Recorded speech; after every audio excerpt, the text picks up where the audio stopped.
quitara deuda. Y pues se agravó la crisis económica, la inflación, la devaluación de la moneda argentina,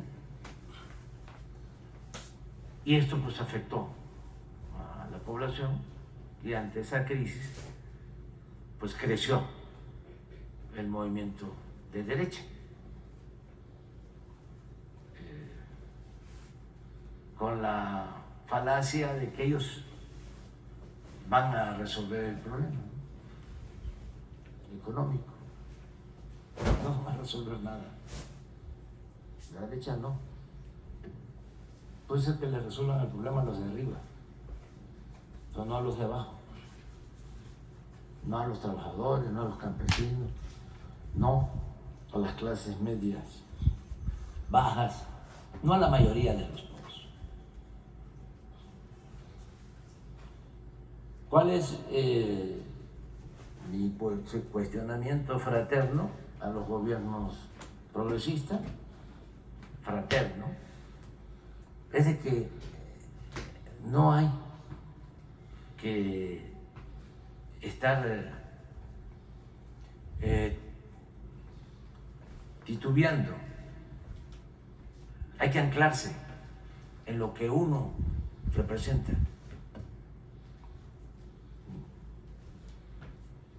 La política en la izquierda debe ser el representar algo y a alguien. Y hay que representar a todos, pero darle preferencia a los más necesitados, a los pobres. Y eso a veces no se hace. Ahí se andan queriendo mover al centro y buscan quedar bien con todos y terminan quedando mal con todos. Además, está demostrado que la gente humilde, la gente pobre, es verdaderamente leal. Hay un ejemplo, el de Bolivia, como esta oligarquía de Bolivia también organizan y llevan a cabo un golpe de Estado.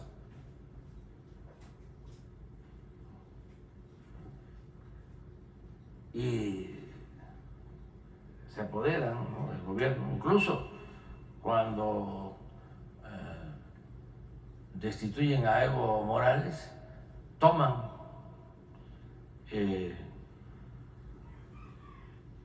las oficinas del gobierno, La Paz, y empiezan a pintar las paredes, ¿no?, insultando a los indígenas. Váyanse, indios, no los queremos. Les sale el racismo, como es la derecha también, racista, además de clasista. Y la gente actúa con mucha responsabilidad, se quedan callados y piensan, los que asaltaron el gobierno, de que ya, hasta los de la OEA, que los ayudaron a los golpistas, piensan de que ya pueden convocar elecciones porque ellos van a triunfar. ¿Y qué sucede? Se convoca elecciones y la gente vota por el movimiento progresista. porque el pueblo es leal. El pueblo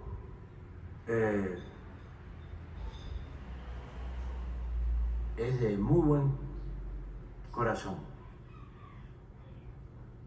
Nada del pensamiento conservador o el criterio ese conservador de que el pueblo es malagradecido. No. ¿Por qué estamos nosotros aquí? ¿Por qué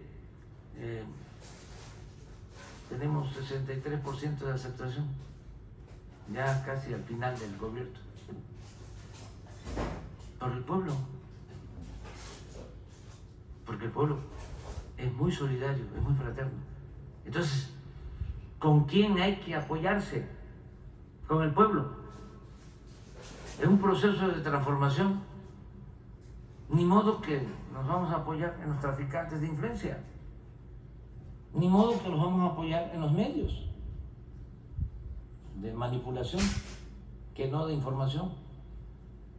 Ni modo que nos vamos a apoyar en sectores de clase media aspiracionistas, que nada más están pensando cómo salir adelante, cómo escalar sin escrúpulos morales de ninguna índole, sin voltear a ver a los demás. Entonces, sí, esa es una lección. Brasil, ¿por qué ganó Lula? ¿Quién le ayudó? ¿Quiénes fueron los que más votaron por él? Los pobres. Y esto tiene que ver incluso con las regiones de Brasil. El nordeste, fundamentalmente. El norte. ¿Sí? Entonces, es muy claro que para llevar a cabo una transformación... ahora, si lo que se quiere es gobernar para el goce, el placer y la parafernalia del poder, para sentirse muy importante, ¿no? Pues entonces sí, se puede seguir haciendo lo mismo. Pero si se quieren cambiar las cosas, hay que definirse. Ahora me da mucho gusto lo de ayer, creo que ayer o antier, ya en España, donde todas las fuerzas y los partidos progresistas se unieron y al parecer va a seguir gobernando Pedro Sánchez, porque lo otro, con todo respeto, era terrible, porque son además los de la derecha muy corruptos,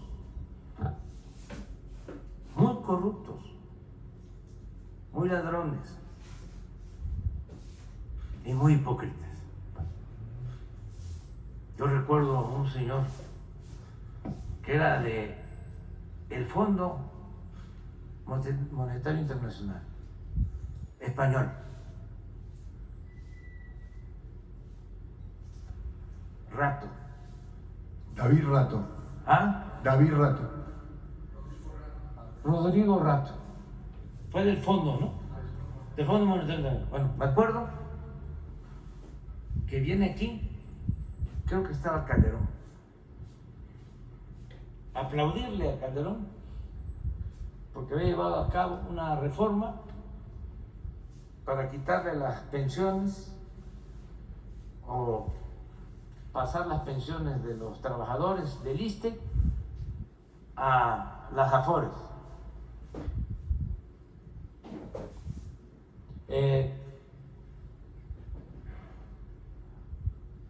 con afectación a los trabajadores, porque cuando se jubilen con esas reglas, no van a recibir ni siquiera la mitad de su sueldo. Y vino ese señor. A ver si conseguimos por ahí lo que dijo en ese entonces. Vino a decir que había que seguir adelante con otras reformas estructurales. La privatización del petróleo, de la industria eléctrica, la llamada reforma fiscal,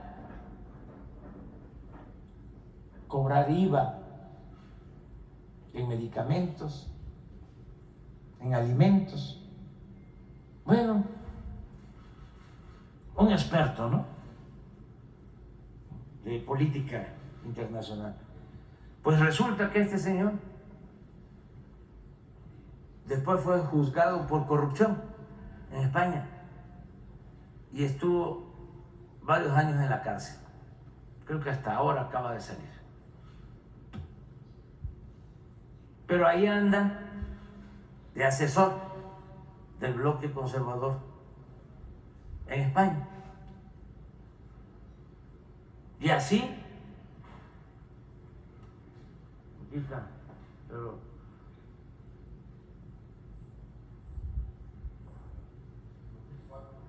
miren, el post-COVID me afectó un poco, bueno, todavía recuerdo. México debe seguir las reformas estructurales y abrir la energía. Este reverendo corrupto eran los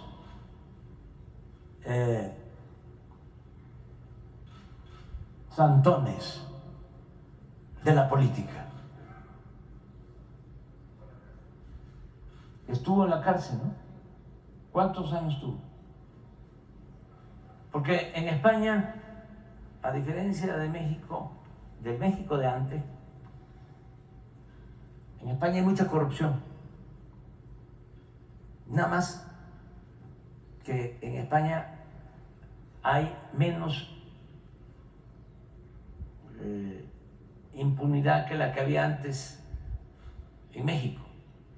O sea, la misma corrupción que había antes en México, pero allá menos impunidad, porque aquí era corrupción e impunidad al mismo tiempo. Y allá sigue habiendo mucha corrupción, pero menos impunidad.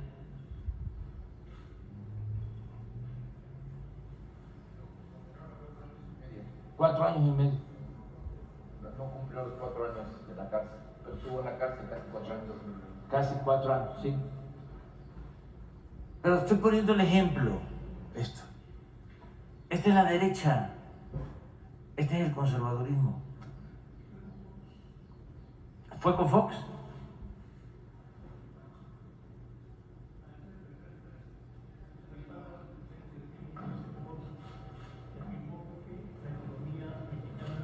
Sí. Sí. Yo decía Calderón. Es lo mismo. Pero, a tu pregunta, eso es lo que respondo. ¿Qué tienen que hacer las fuerzas progresistas en el mundo?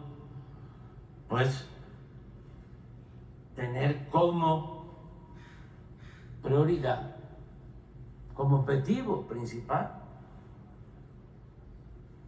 el buscar la felicidad del pueblo, la justicia social. Lo primero,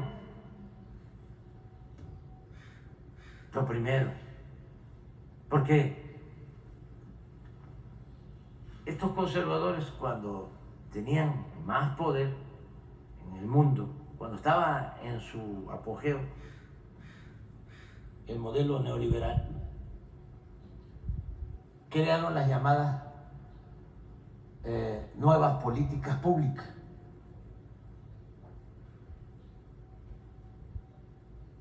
Y el propósito era que la búsqueda de la justicia social, el combate a la pobreza, el combate a la desigualdad, pues fuese igual que luchar por otras causas que son importantes también, pero lo central siempre debe ser la lucha contra la desigualdad y la lucha en contra de la pobreza y buscar la transformación.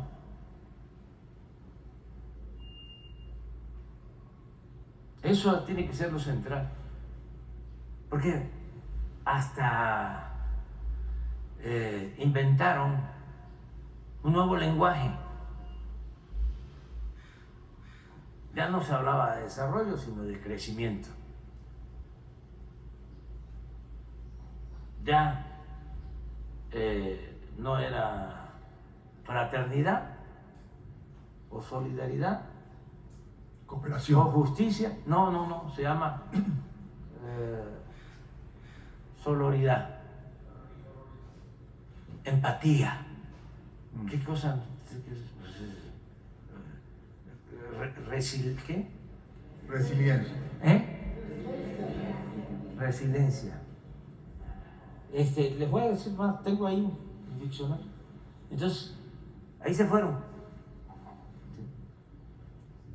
Y se olvidó de lo fundamental, que es el evitar que una minoría oprima, explote, humille a una mayoría de gente desposeída, pobre, necesitada. Entonces, no a las medias tintas. No hay justo medio entre estar con el pueblo o estar con los potentados. Y lo otro es también creer que el Clarín va a apoyar a un movimiento progresista en Argentina. ¿Tú lo crees eso? No, no lo creo. Bueno, pero sí hay gente progresista que llega al gobierno y que está pensando que se va A tener una buena convivencia con los sí, se va a llevar bien con el Clarín. No, esos son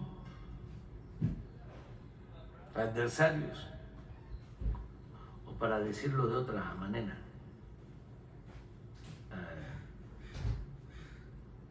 amigos de mentira, y para no decir enemigos, adversarios de verdad. De aquí, pues, ¿cómo voy yo a confiar en el Reforma si siempre han estado apoyando a los oligarcas, si siempre apoyaron a Salinas de Gortari? Entonces, ¿qué puedo esperar de ellos? ¿Qué puede esperar el pobre, el desposeído de México, del Reforma? Y así, la mayoría de los medios. Pero sí, se busca, ¿no? A ver, vamos a congraciarnos con ellos. No, No, no, no, no, no. Son chuecos. La lealtad es la que se obtiene del pueblo. Entonces, ¿cuál es la fórmula? Pues por convicciones. ¿Por qué somos de izquierda? Porque estamos a favor de los desposeídos, estamos a favor de los pobres. Eso es ser de izquierda. Ser de izquierda es estar a favor de la justicia, ser honesto y ser demócrata. Eso es ser de izquierda. Entonces, pero además de que se siente uno muy bien, porque se está llevando a la práctica el principio del amor al prójimo y se está ayudando a los más necesitados.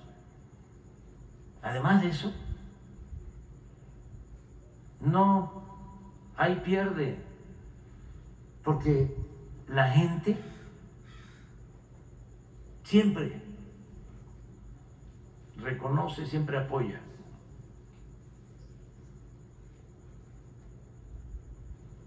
Y es lo que permite seguir avanzando y transformar. ¿Cómo enfrentamos a una mafia de poder si no es con el pueblo? No se puede. Entonces eso hay que tenerlo muy claro, y más en países como los nuestros, con tanta pobreza, con tantas necesidades, con una monstruosa desigualdad económica y social. ¿Para qué se va a gobernar? Pues para eso. Yo estoy muy contento, muy contento, porque en décadas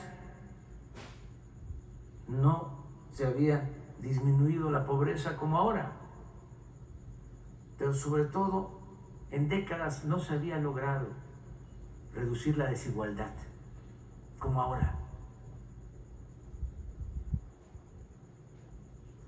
Aquí tengo en la cabeza que, aunque les moleste mucho a los conservadores, a nuestros adversarios, que los respeto y los voy a respetar siempre, pero somos distintos. ¿Por qué no me van a venir a abrazar y a decir, estamos contigo? No, ya no me dejo dorar la píldora. Pero imagínense, 2010, Calderón, la diferencia entre los ingresos de los más ricos y los ingresos de los más pobres, 35 veces más los ricos que los pobres. La diferencia el año pasado, 15%. 15 veces. De 35 veces a 15.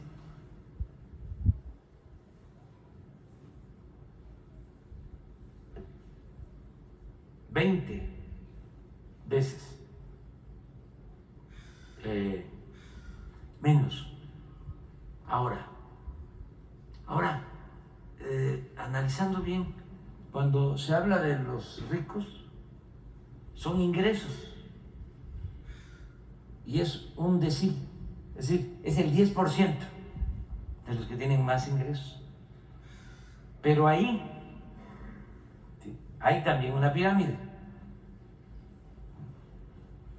porque pues hay 20 que son los que tienen más que el resto. Pero ¿por qué también aumentó tanto? ¿Sí? En ese decir, ¿por qué fueron tantos? Y también, ¿por qué se acumuló tanto ingreso? Porque cuando llega Calderón, el gobierno, por ejemplo, crece, inventan cargos nuevos en el gobierno. Habían unas direcciones adjuntas. Creó el aparato. O sea, el gobierno estaba ensimismado. El presupuesto se quedaba en el mismo gobierno. Entonces había una élite en el gobierno. Entonces por eso también aumentó los ingresos de los de mero arriba. Estás hablando de sueldos de 200, 300 mil pesos mensuales, el doble de lo que yo gano. Y esto en el aparato gubernamental y en empresas paraestatales como Pemex, por ejemplo. Calderón llegó a plantear una reforma a la ley de petróleo para que no solo ganaran más los burócratas de arriba, sino que Pemex les pagara fianza para que en caso de que se viesen involucrados en asuntos de corrupción, Pemex, la institución pública, les pagara los abogados y las fianzas. Una especie de impunidad oficializada.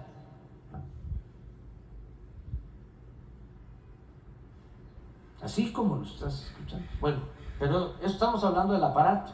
Entonces, esos, desde luego que subieron. Y esos son los que ahora están en contra de nosotros. O sea, ¿cómo no van a estar en contra de nosotros? Sí, vivían en el paraíso. Vivían colmados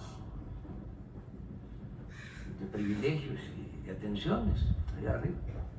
Pero imagínate eso mismo para los medios.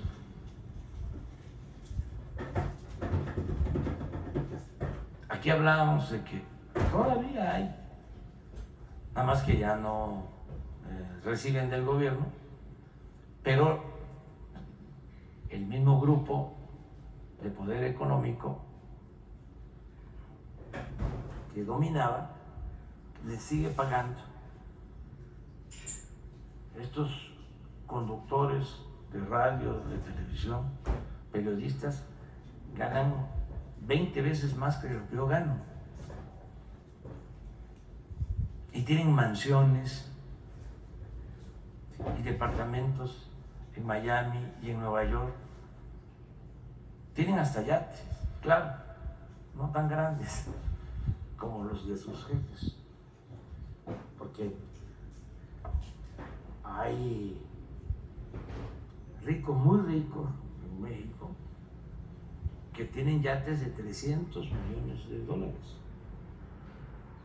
Me cuentan, y además hasta salió en una revista en una ocasión, que el yate de uno de estos potentados que ni siquiera navega en los mares, ¿no?,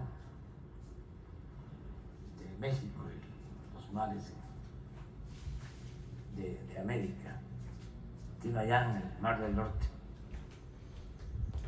Pero cuando llega a un pueblo, un barco así, sale todo el pueblo a verlo, ya sea en Dinamarca, en cualquier país.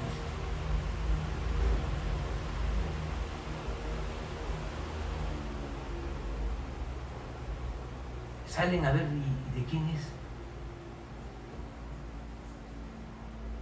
En los países nórdicos. Es que es de un empresario mexicano.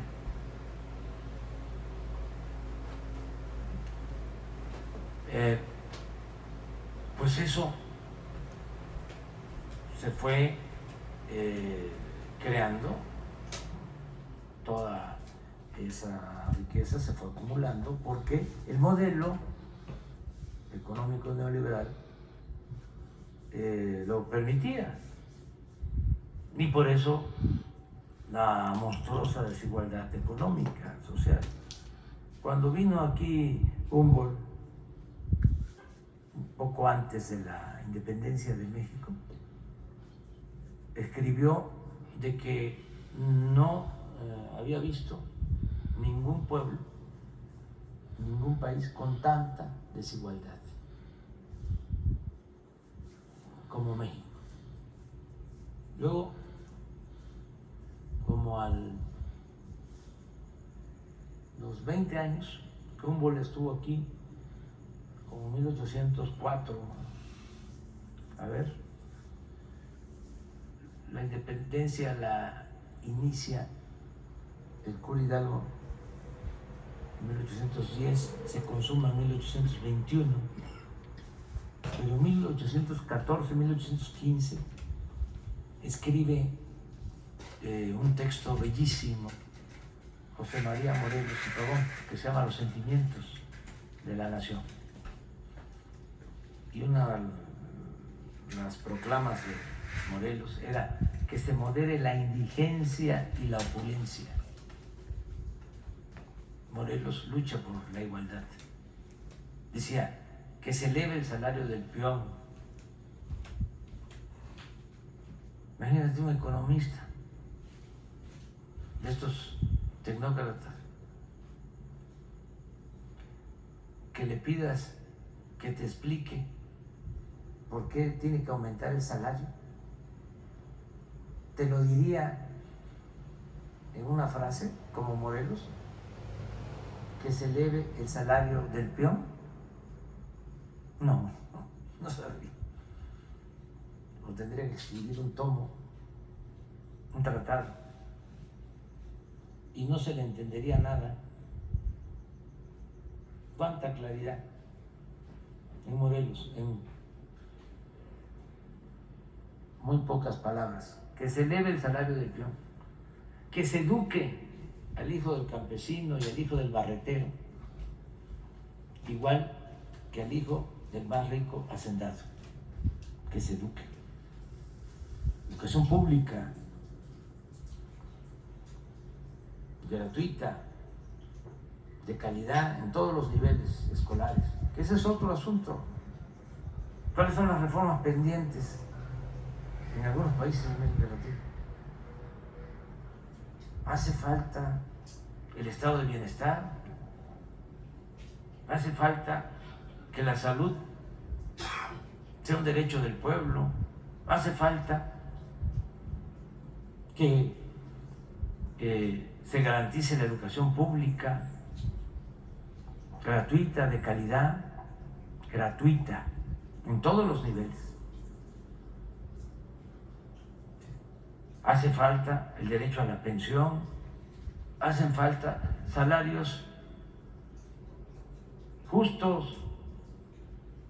Eso es lo que tiene que hacer un gobierno de izquierda. ¿Cuándo fue lo de Humboldt? 1803 a 1804. 1803, 1804. ¿Y lo de los sentimientos de la nación de Morelos? 1870. No, 14. 1813. 13. En Chilpancingo, Guerrero, ahí. 10 años después se lo está planteando. Bueno, eso sí, siempre ha estado presente en la historia de la lucha del pueblo de México. La justicia, la igualdad. Entonces, ¿qué tienen que hacer los gobiernos progresistas? Pues recoger lo mejor de nuestra historia y luchar por el pueblo. Eso es lo que yo pienso y le deseo lo mejor al pueblo de Argentina y también que no se den por vencidos. No, aquí la enseñanza mayor de Juárez, entre muchas enseñanzas, fue la perseverancia que se debe de tener siempre cuando se lucha por causas justas. Nunca rendirse.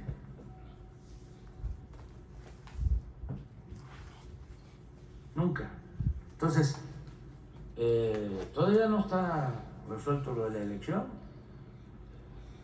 Todavía no. Hay muchísimas experiencias. Nosotros, el caso de nosotros, hace 5 años,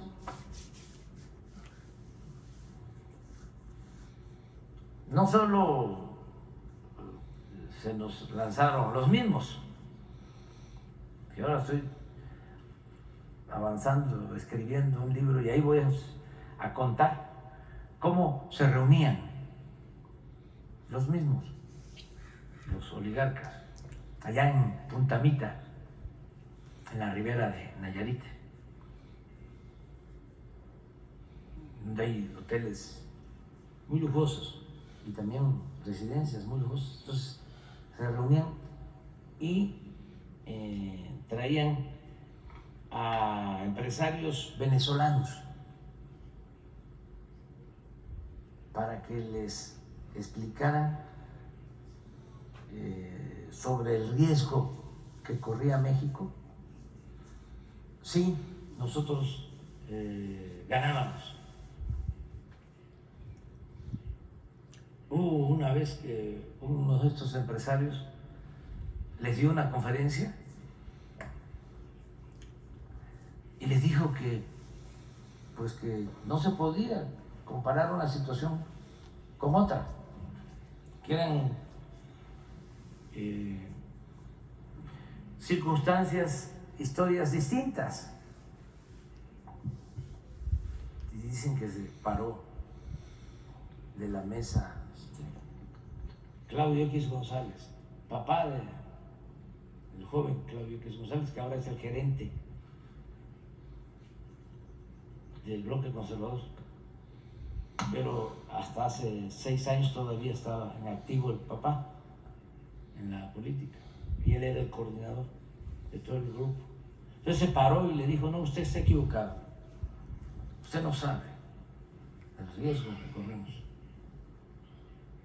con Andrés Manuel López Obrador. ¿Acaso que lo ningunearon al expositor? Lo hicieron a un lado y ahí ya viene una historia de cómo pasaron la charola, $1,000,000 cada uno. Hubo uno que dijo: no, yo doy 5. Todo eso lo voy a contar, lo más lo tengo documentado, porque hay gargantas profundas. ¿Está escribiendo un libro, presidente? Sí. ¿Cuándo lo va a publicar? En marzo del año próximo. En marzo del año próximo. Sí, del año próximo. Sí, lo voy a terminar en... ¿Es un libro de memorias o es un libro sobre su gestión? Ya el último libro que voy a escribir, ya sobre política, porque ya me retiro como dirigente en unos días. que voy a entregar el bastón de mando, la estafeta. ¿Me permite una pregunta más? Eso en septiembre, a principios de este septiembre. Sí. Y a finales del septiembre del año próximo, ya termina mi mandato y me jubilo. ¿Cómo se retira alguien de la política con los niveles de aceptación que usted tiene? Porque no hay que tenerle mucho apego ni al dinero ni al poder. Tiene que sentirse insustituible, ni caer en el necesariato, ni actuar como cacique. Sabe que sería una excepción a escala mundial eso, ¿no? No sé, pero tengo el conocimiento de lo que ha sido la historia y de los errores que cometen quienes se sienten los indispensables. ¿Qué errores? Pues que no se le da la oportunidad a otros y además se piensa, y eso es un error, de que los movimientos dependen de los dirigentes. No, el motor del cambio es el pueblo. Por eso hay veces que hay una guerrilla y fracasa, porque es una vanguardia, nada más. No es todo el pueblo. Aquí lo importante en México es que son millones de mexicanos los que han tomado conciencia. Entonces no depende de un hombre, ni de un grupo, ni de una vanguardia. Estamos hablando de millones de ciudadanos, de personas. Es un fenómeno. Esto lo fuimos construyendo entre todos, desde abajo. Nos llevó muchos años. Y por eso yo me puedo retirar, porque hay relevo generacional y ya hay un cambio de mentalidad en el pueblo. Ya es muy difícil que se engañe a la gente. Este 63%, pues es por eso. Entonces ya se avanzó, claro. Esto nosotros le llamamos revolución de las conciencias. Hay que seguir imprimiendo principios, ideales a lo que hacemos. Porque si no se cae en el pragmatismo, en la lucha del poder por el poder, en el quítate tú porque quiero yo, y aquí hay que poner siempre por delante los ideales, siempre por delante las causas del pueblo, las causas de la nación. Yo celebro porque en nuestro movimiento hay ahora escuelas de formación política y están muchos jóvenes formándose y eso va a ayudar muchísimo. Y te decía yo del señor Claudio X González, ¿no? Que era el que coordinaba antes, ¿no? A todo el grupo. Y voy a escribir eso, ¿no? ¿Y qué teníamos entonces? No tenía nuestro movimiento ni un solo gobierno estatal. No gobernamos en ningún estado de la República. Teníamos, creo que como 20 legisladores, 30. Éramos como la cuarta fuerza electoral. Aquí en la Ciudad de México, pues tampoco, porque el que estaba decidió no adherirse, sumarse, luchar con nosotros. Y así se ganó, sin nada. Ahora es distinto, ¿no? O sea, son 23 estados en donde son gobiernos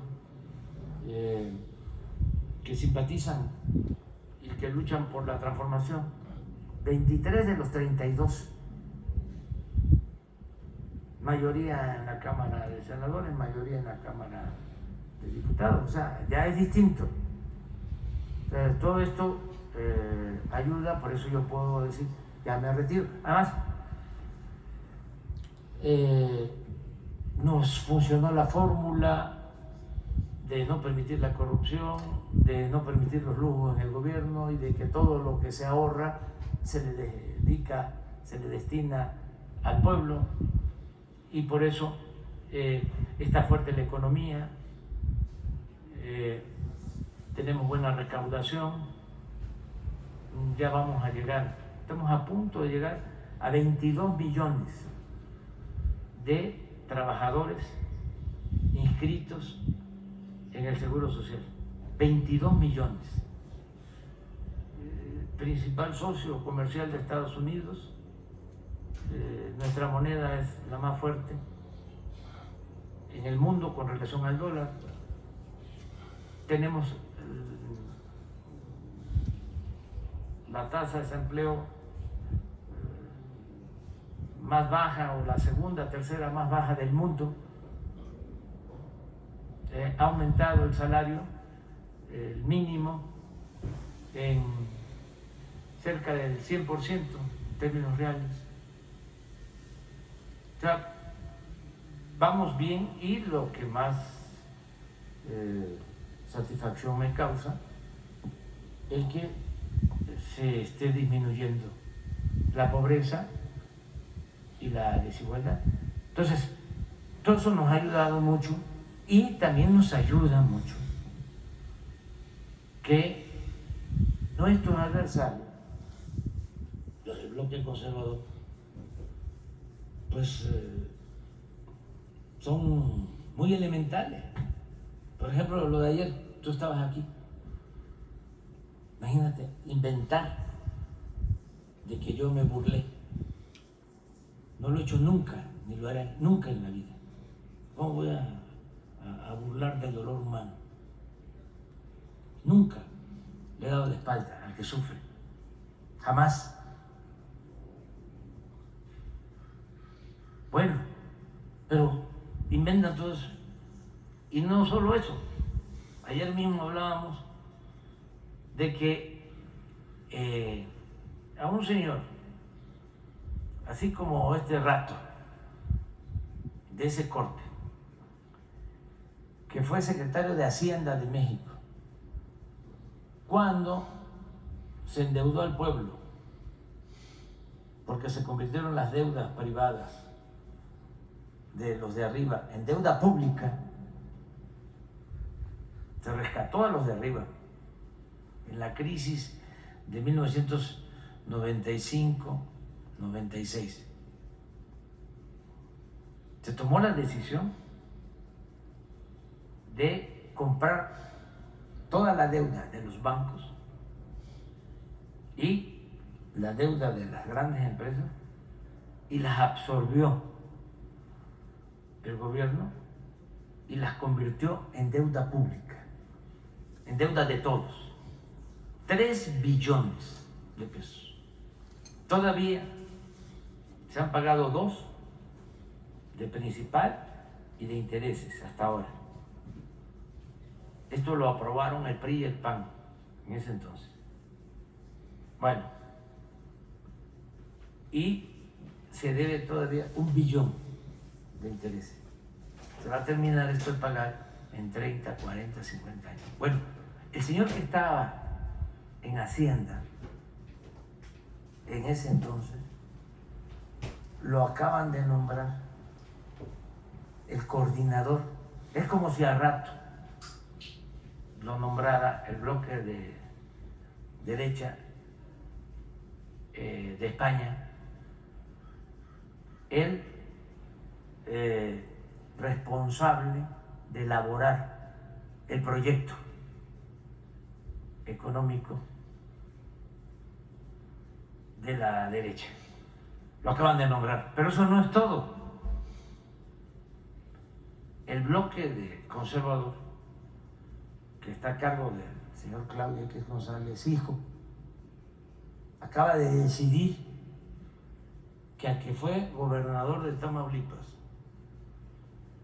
el señor, le pido Cabeza de Vaca, que tiene procesos judiciales abiertos, pendientes,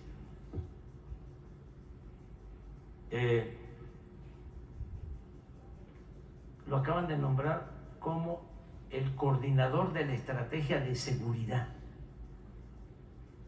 para el bloque conservador. Nada más porque está en la cárcel de, ¿cómo se llama? De Calderón, Carceluna, si no a ese lo hubiesen nombrado. Yo voy a terminar, nada más que esperando otro nombramiento de esos para condecorar aquí a Claudio X González, hijo, por todos los servicios que está prestando al movimiento transformador y en beneficio de nuestro pueblo. Lo está haciendo muy bien. Pero bueno, ya estamos hablando de otras cosas. La última pregunta, quiero preguntarle sobre la relevancia que tiene en la región y en México la figura del Papa Francisco. ¿Cuál es la referencia que tiene? Es importantísimo. Para mí es el dirigente político, espiritual más importante del mundo. El Papa Francisco. El Papa Francisco. No encuentro otro.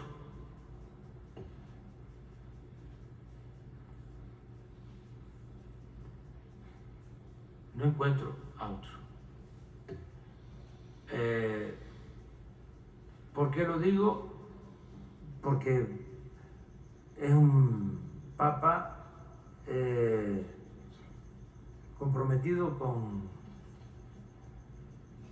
las causas justas, un papa que está a favor de los pobres, un papa consecuente, un papa cristiano. Nosotros hemos tenido 3 transformaciones y una que está en proceso. Y en las 3 transformaciones los papas de esos tiempos estuvieron en contra de la lucha de nuestro pueblo. Cuando la independencia, el Papa estuvo en contra de los independentistas. Cuando la reforma, que fue la segunda transformación, el Papa de ese entonces estuvo en contra de los reformistas, de los liberales. Los excomulgó.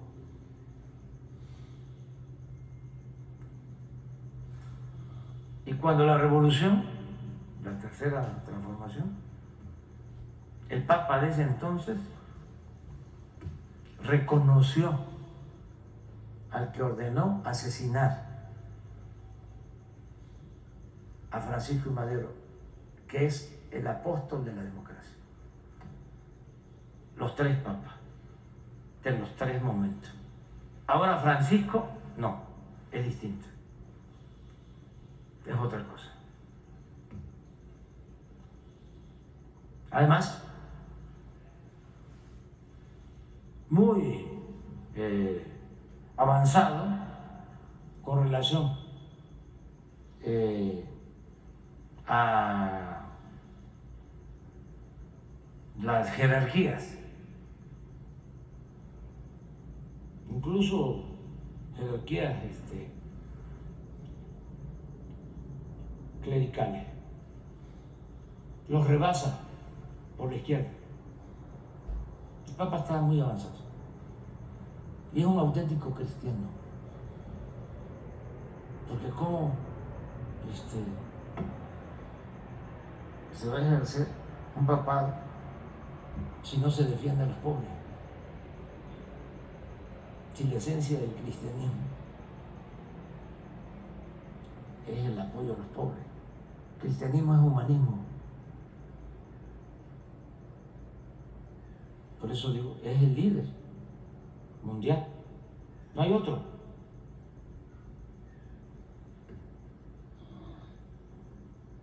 Como Francisco. Bueno, tú te tienes que sentir orgulloso porque es argentino, ¿no? Absolutamente orgulloso de Francisco. Bueno, ya. Vamos por acá.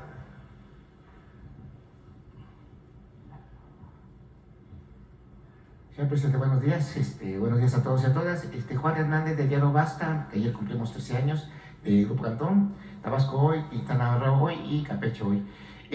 Preguntarle, precisamente hablando de este ejercicio de comunicación, lo que usted ha llamado el diálogo circular con los medios de comunicación, es preguntarle si usted de alguna manera le propondría al próximo gobierno seguir con las mañaneras, o en su caso usted piensa que ya se finalizaría, con usted inicia y finaliza precisamente esta acción inédita de rendición diaria de cuentas al pueblo de México. Y le pregunto esto a colación porque, es una pregunta formulada en dos vertientes, precisamente uno del diálogo circular, pero el otro, precisamente usted utiliza esta tribuna para responder o dar información, anuncios precisamente al pueblo, diariamente al pueblo de México, cosa que no se había visto en ningún gobernante. Ayer, o antier, precisamente circulaba en las benditas redes sociales un supuesto oficio firmado por usted en el que presuntamente se nombraba como nuevo director de Pemex a Sergio Ayala, a quien se le señala como líder del Sindicato Nacional de Trabajadores Petroleros de la República Mexicana. Es precisamente este tipo de situaciones en las que, como usted lo menciona, se causa confusión o al contrario se abona a una campaña.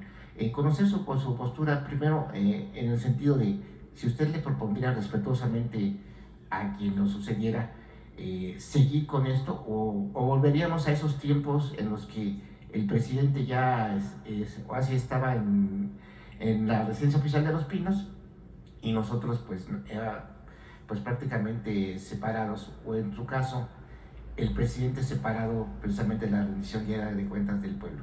Y lo de Pemex, por favor, sería mi primera pregunta. Pues yo pienso que sí tiene que haber comunicación permanente, informando, para que se garantice el derecho del pueblo a la información. Es un derecho que no se garantizaba. Lo tenían acaparado algunos. Yo siempre sostengo que fue un gran avance lo del Internet, porque ahora existen las redes sociales y aún con los bots y la manipulación que también existe en las redes sociales, hay más libertad. Cualquier persona puede dar su opinión, puede replicar. Hay, por ejemplo, que es interesante, de que interactúan. Entonces, cuando empiezan a cuestionar mucho en redes o se defiende a alguien, lo apagan. ¿Cómo se llama? Lo bloquean. Es interesante eso.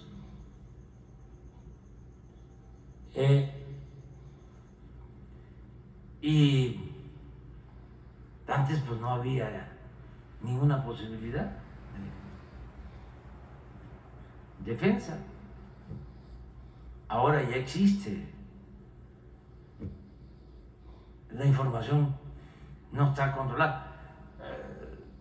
Sí, los de la radio, televisión, ¿no? Algunos periódicos, ¿no? Buscan que siga lo mismo de antes, donde ellos nada más dominaban, manejaban a la opinión general. Acuérdense lo que decía el asesor principal del conservadurismo en el siglo XIX, Lucas Alamán, lo que le decía a Santana: venga, venga, venga, después de que había provocado el que nos quitaran más de la mitad del territorio, y se fue al exilio, Santana, a Colombia. Y los conservadores lo traen de nuevo. Ya había estado 10 veces como presidente de México, para que se conozca cómo son los conservadores. Y lo vuelven a traer luego de esa gran tragedia, cuando el zarpazo que nos quitaron más de la mitad del territorio. Y en la carta que le envía a Lucas Alamán, le dice: venga y no se preocupe, hombre, porque nosotros manejamos la opinión general. Antes no se hablaba de opinión pública. La opinión general en México, porque tenemos el control, o somos los dueños de los principales periódicos del país. Así controlaban. Y sí, regresó Santana y lo vitorearon en todo el camino desde Veracruz hasta la Ciudad de México, y luego hundió más al país. Pero la fuerza, ¿no?, de los medios, ya nada más para recordar quiénes son los conservadores, como 10 años después fueron a buscar a Maximiliano, los mismos.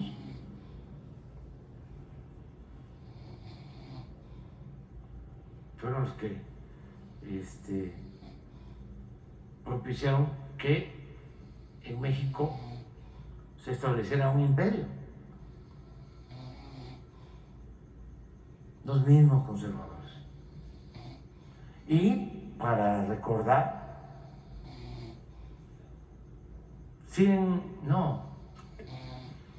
70 años después, Goebbels,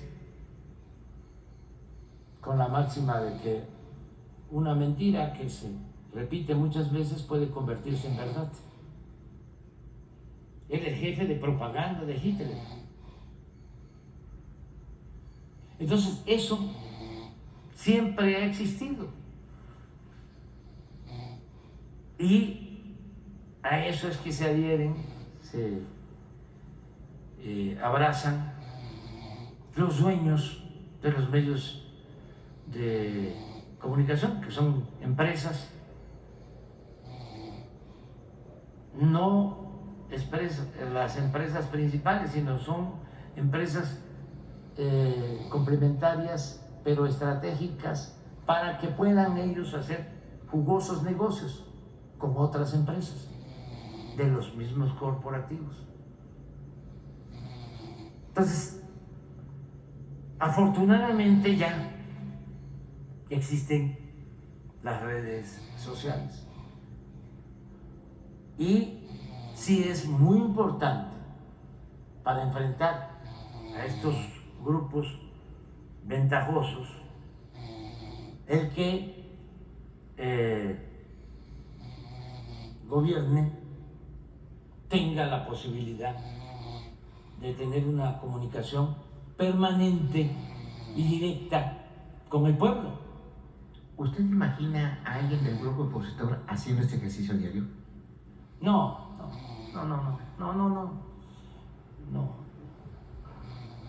Nunca lo han hecho.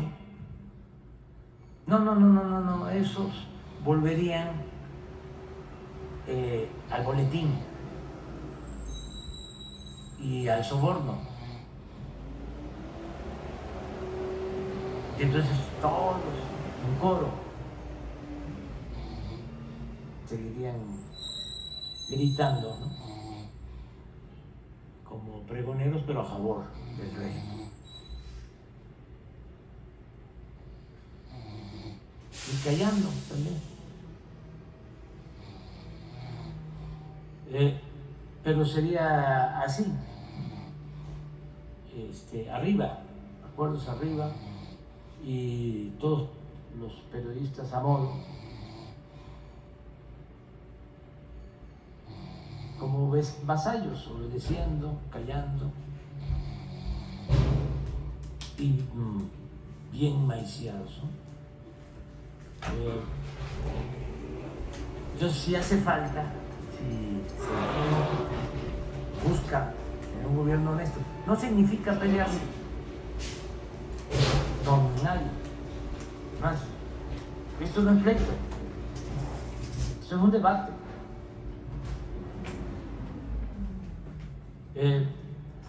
Nada más que sí hay que defender el interés público, porque si no, atracan el erario. ¿Y de dónde va a salir el dinero para el pueblo? ¿Para el desarrollo del país? Si se lo van a llevar unos cuantos grupos de presión. Entonces, no hay que permitirlo. Sí se puede tener publicidad, convenios de publicidad moderados. Es lo que decía don Antonio Ortiz Mena sobre las empresas. Que hagan negocio, desde luego, pero con ganancias razonables. No atracos, no robo, no decir yo no pago impuestos, gano miles de millones de pesos al año y no contribuyo, pero sí contribuye el campesino y el obrero y el maestro y el pequeño, mediano empresario. No, pues así no. Entonces, el gobierno necesita, pues el gobernante, no ser rehén de nadie, que no lo pongan contra la pared, que no lo chantajeen, que tenga autoridad moral, autoridad política. Y es importante la comunicación, porque lo que decíamos, ¿quién va a apoyar a un gobierno democrático? El pueblo. Entonces hace falta tener la comunicación. A lo mejor no es mañanera, ni conferencia diaria, pero hay mecanismos. Puede tener el próximo presidente su plataforma. El reto sería intentó hacer algo similar, pero era una conferencia semanal, pero nada más le duró la intención 3 meses y después finalizó. Nadie en la historia de México ha hecho lo que usted ha... Sí, pero sí podrían hacerlo, lo pueden hacer incluso hasta más continuo de lo que nosotros hacemos, porque yo por lo general en mi plataforma pongo la conferencia, solo que haya una cosa así que considero importante, vuelvo a poner en la tarde algo, o en la noche, o si hay algo urgente,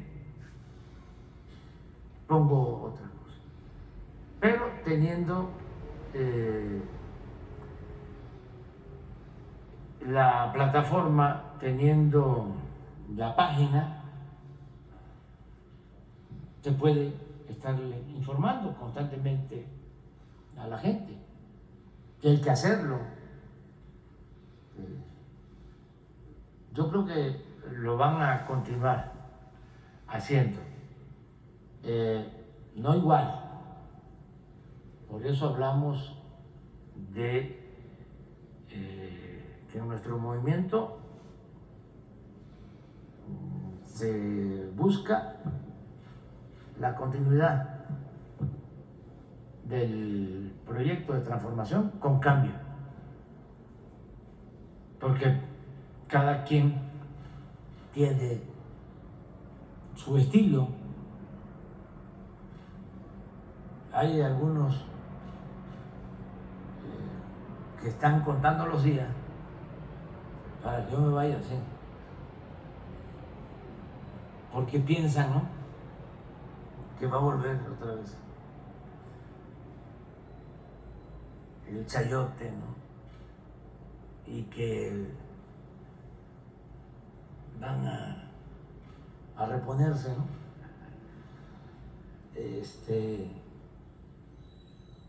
Pues no estén pensando en eso. Va a ser muy difícil para quien quiera gobernar así. Ya cuando empiecen a escuchar a Ciro, ¿no?, o a López Dóriga o a Loret de Mola diciendo: ahora sí se nota el cambio.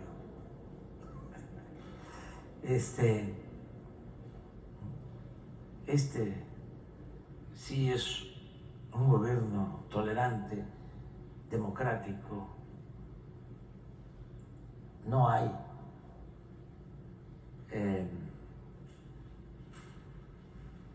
violación a los derechos humanos. Gracias, presidenta. Gracias, presidente.